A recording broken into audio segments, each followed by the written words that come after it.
Welcome into Rounding the Bases. Round the bases. Everybody knows Joe Goldberg. It's around the bases. Everybody knows Joe Goldberg. Welcome back to Rounding the Bases Extra Innings with Becky Blades. The new book is out. I hope you listen to the audio portion of this podcast wherever you get your podcast. First question is this as we round the bases. Who's the funniest person in your family? My husband, Kerry Phillips. He is a stand-up comedian, a friend of mine as well. I didn't know if you were going to go with him or your daughter, who is extremely quick-witted. I don't have to live with them. They are all. I am the easy question is who's the least funny person in the family? That would be me.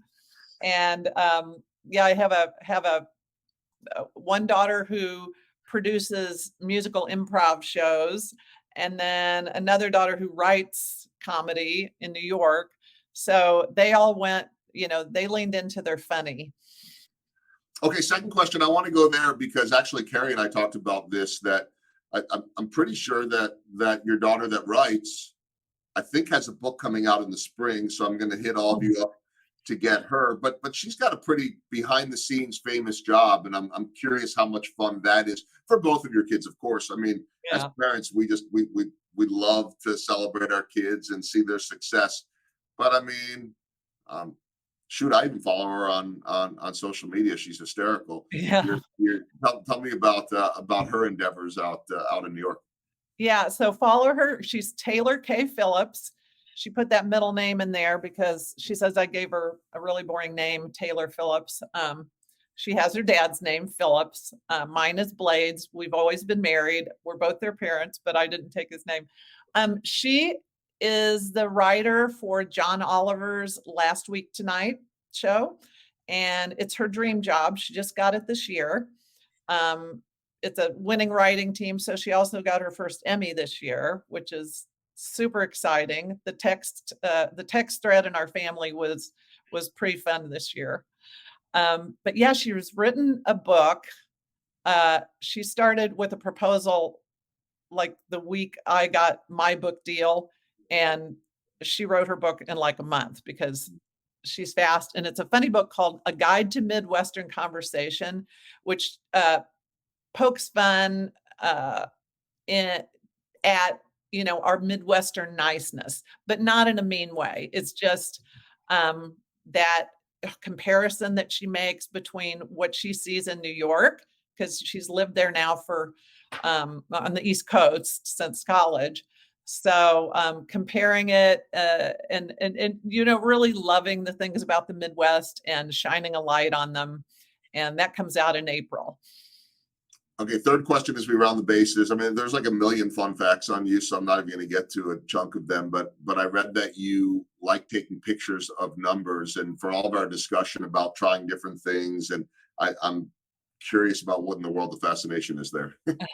Well, ADD is it, Joel? I don't know if you are on vacation and you have little kids and they're just wanting to know where the next McDonald's is.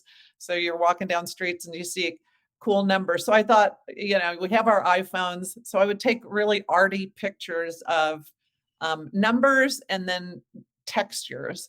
So I have a camera full of, house numbers, gritty numbers on the sidewalk. And when you put them all together on your photo file, it kind of makes a piece of art. So it's there's the mind. Yeah, there's the mind of Becky Blades. All right, here's the walk-off. It is a powerful, significant, important question. I mean, I could have gone more to the book. We covered it on the audio portion of the podcast.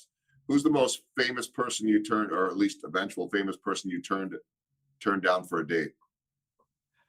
Oh, you do have some espionage going on.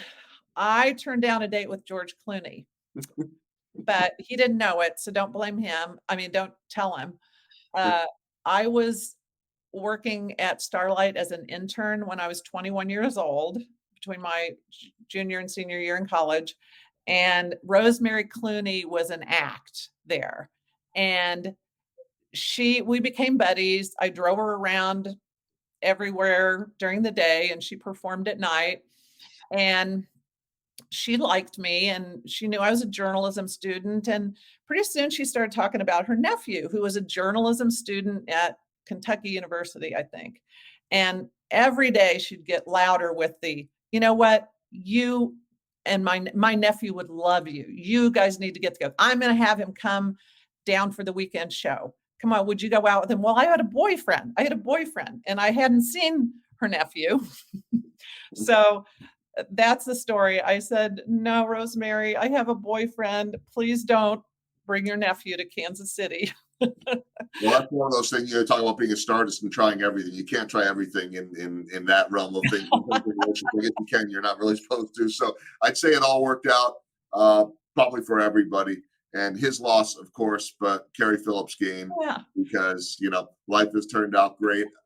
This has been a lot of fun. I want to remind everybody that the book is coming out any day now, or there's a good chance if you're watching this that it's already out. It's really simple. Just go to beckyblades.com, go to Amazon, go to wherever you go. Start More Than You Can Finish, a creative permission slip to unleash your best ideas. You've inspired me and given me a lot of thought about how my crazy mind works as well. I am not, by the way, good with any type of art other than writing. So I know what I can't do, but there are a lot of things that I do want to try.